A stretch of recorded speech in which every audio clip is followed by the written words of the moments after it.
For the moment, let's go back to the beginning. Okay. Where were you born? Hammond, Indiana.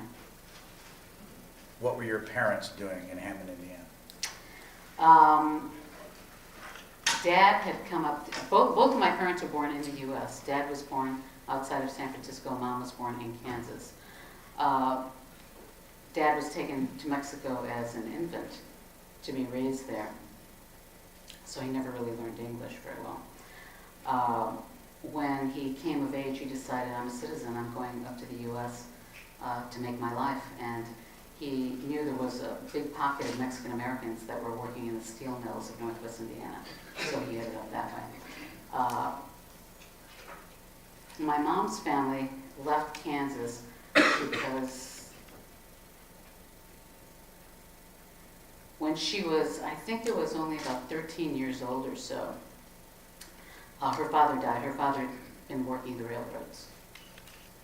So Purdue, when did that come on the radar screen, and how many of your 7 or 6 siblings went to college? Half of us, 4 of us actually, went to completed our degrees, and 3 of us did not, although they went to Purdue. They went into the work world instead. They decided to do that instead.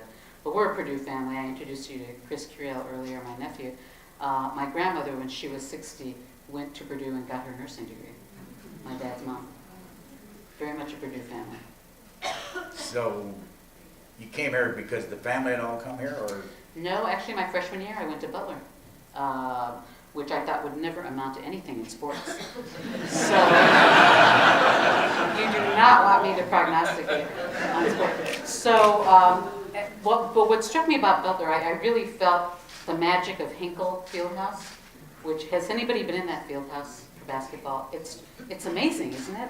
And I loved the Opera House there, which was just really terrific. And it was a small, cozy campus. But I felt for what I wanted to do, it was way too small for me. And I considered for a nanosecond going to IU. It was only a nanosecond, forgive me. And I looked at Purdue. I came here, I visited, I liked what I saw. And the campus at that time did not approach the beauty that we have now. But I liked it, and I liked the feel of it. I felt at home.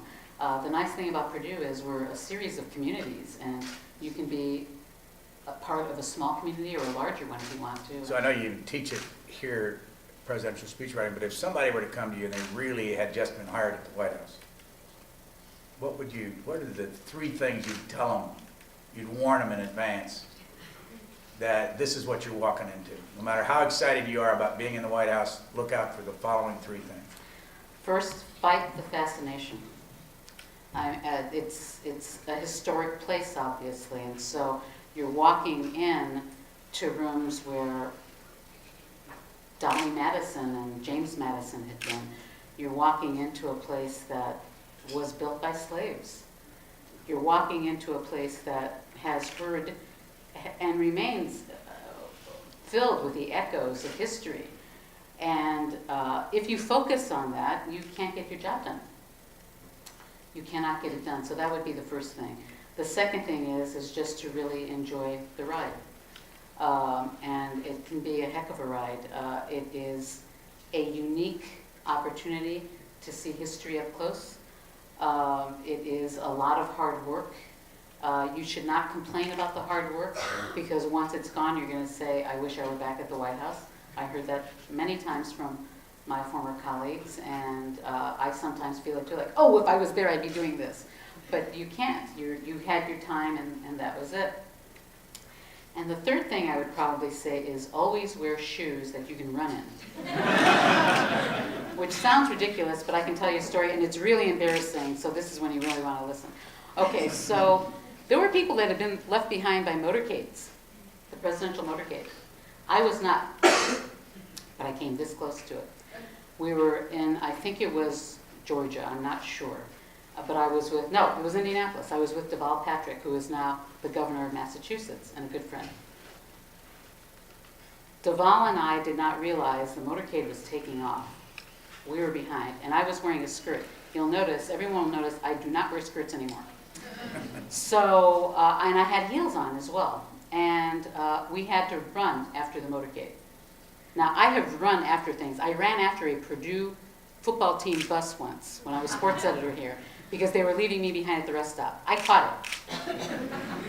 I look like I can't run, but I can run. So this time, the motorcade was taking off, and we used SUVs. They were high. I'm short, and I'm wearing a skirt. So I tried once mounting this thing that's moving, and I can't get on it. I tried twice, and I can't get on it. Deval Patrick, who is not a big guy, just shoved me into the van, and then jumped in behind me, and we were going. So I was not left behind. But I really decided after that, it's going to be flat shoes, or shoes I can run in, and slacks.